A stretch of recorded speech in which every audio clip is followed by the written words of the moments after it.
I can't sit in front of like a big movie screen. Like I can't watch TV here and sit really close to it because when it moves so much, I get like.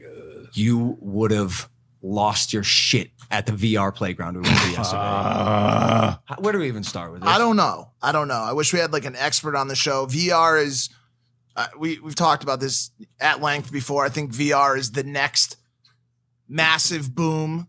I think it has been for a while. You had the weed boom, and then you had the crypto boom. Now the weed boom, and I think VR is going to be a massive financial boom. But we went to this virtual reality place yesterday in Santa Monica. We got kind of first access to it before they open up to the public. Yeah.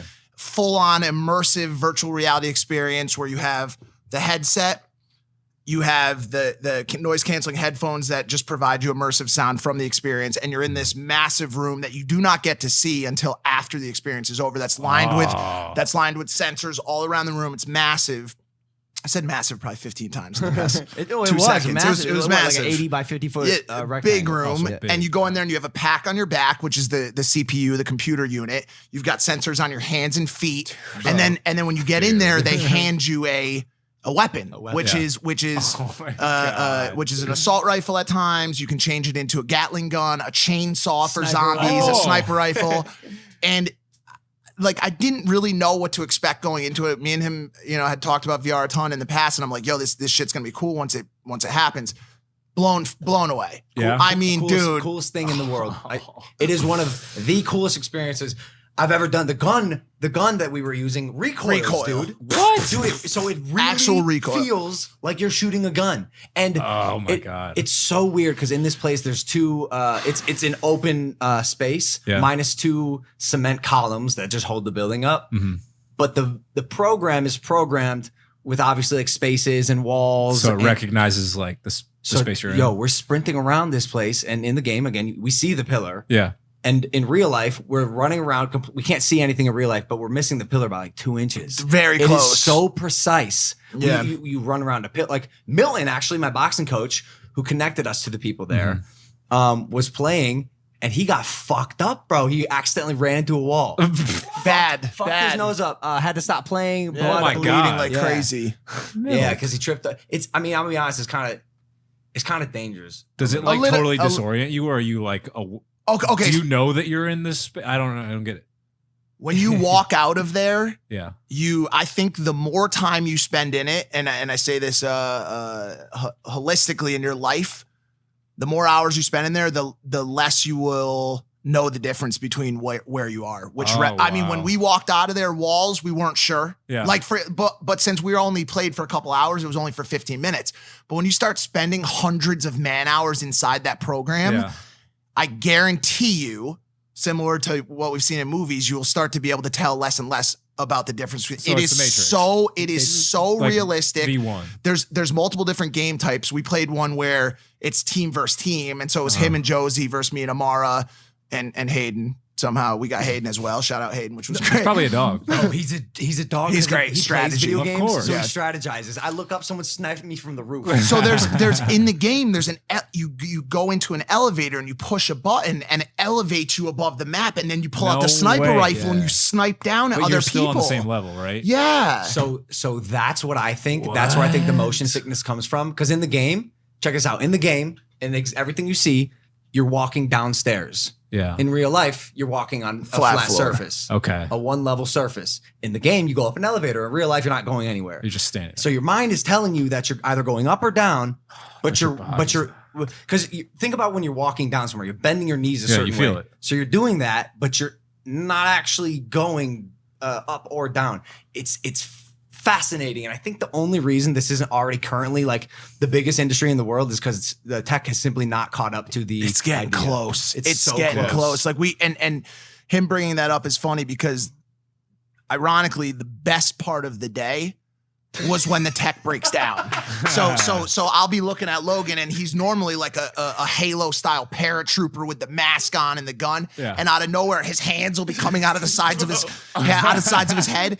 And for some reason, this particular system we played on yesterday has difficulty detecting the minute differences in height of humans, and I think if you fall under a certain height, it turns you into a child. Oh, no. So both Amara and David were little pint-sized humans, God. and we were just crying. I mean, there were parts of it where I was just crying, laughing. dude. We've laughed in a while. In a long time. Wow. But overall, I mean, the last game we played was a zombie experience where you have to escape from a rooftop, and it brings you through the entire building, and then you get back to the roof and you have to get a chopper, but the zombies take it over, and you have to strategize what ammo you want to use, because if you run out of Gatling gun ammo and you get a horde, you're in trouble. But very, very cool, very realistic stuff. And the one point I kept falling back on was the financial boom for that sector will be, one, when the tech gets perfected, and then two, and this will be the big one, when they move it into the adult space. As soon as these guys create an immersive experience where a fat bald man, not too far from myself, can walk into a bar and pick up the hottest girl in the bar, and if the CPU guy next to him says, "Hey, that's my girlfriend," he can fucking crack his skull with a bottle. It's like this dude up in the game. Exactly. Imagine the power that you feel you'll have once you can just beat the shit out of the guy that's trying to get the girl you're gonna get, and then you go. You bring the girl to the bathroom, and I think what they'll do is eventually they'll set it up somehow through some sort of automation where then they will join a physical unit that you can attach to your penis once it's erect, or someone out in the on the staff of the place can do it for you, or something. I don't know what it's going to be exactly. So when you bring that girl into the bathroom, that CPU girl that doesn't actually exist, and she starts giving you head, it lines up simultaneously with the program, and now you're getting head in a program with an actual result of you coming in real life. I know this sounds crazy. Yeah. But he is so right. Oh yeah. Give him some stats in the porn industry, Mike. The last time I checked, the porn industry was a $90 billion annual industry. So are they not funneling their money Logan will right pull now? up what it is now, but that beats out NFL, NBA, and MLB combined, the league's annual revenues. Annual revenue estimates as high as $97 billion. $97 billion annual revenue. I mean, this game makes you feel like the fucking man. Oh my God. Dude, when I'm out here just fucking copping zombies, I'm John Wick, my gun's sideways. I'm walking, I'm hip firing. Just my dick has never felt bigger. and bro, I mean, you can ask Mike. It's amazing. I literally walk different in the game. I'm walking like around swaggy. It's funny, and somehow still pulled the highest accuracy rate, even with all the hip fire going on. but it's I think it's gonna get wild once they shift over, and obviously the money to research and develop is there, and so I mean, it's perfecting the tech and getting to adult. But I think if you think back to Inception, the movie Inception, that moment where they go down to that basement and all the people are hooked up to the machine, and he says, without this, they don't dream anymore. This is the only way they dream now. And I think virtual or VR is going to have those massive impacts on people's lives where they get so tied into that system that they're unable to find joy and happiness in everyday life. I mean, we see a sliver of it right here.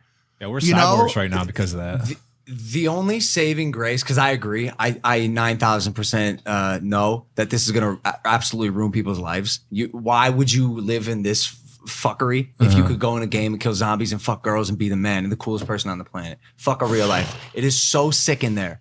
But I think the saving grace is if they can keep it active. The fact that we were running around, really running around, like I was sweating, we were all hot. The room is cold because they're aware that people are like working out. Until you get close to a fire where they'll hit you with a heat wave. Wow, yeah, they put scents in there. They'll put like smoke, aromas. right? Yeah, It's aromas, smells, everything. Wind, everything. Wow. They'll put props there that you can like That's twist wheels and very shit. When you get onto a Yeah. rooftop, the breeze picks up in the room and you feel like it's crazy. As long as they keep it active though, it'll never happen. They'll find a way for lazy people to just sit down and like go like this and press a button. And there's a Black Mirror episode kind of like this. Absolutely. Actually, one of my I was favorites. just gonna say, Striking Vipers? It's called USS Callister, I think. Oh yeah.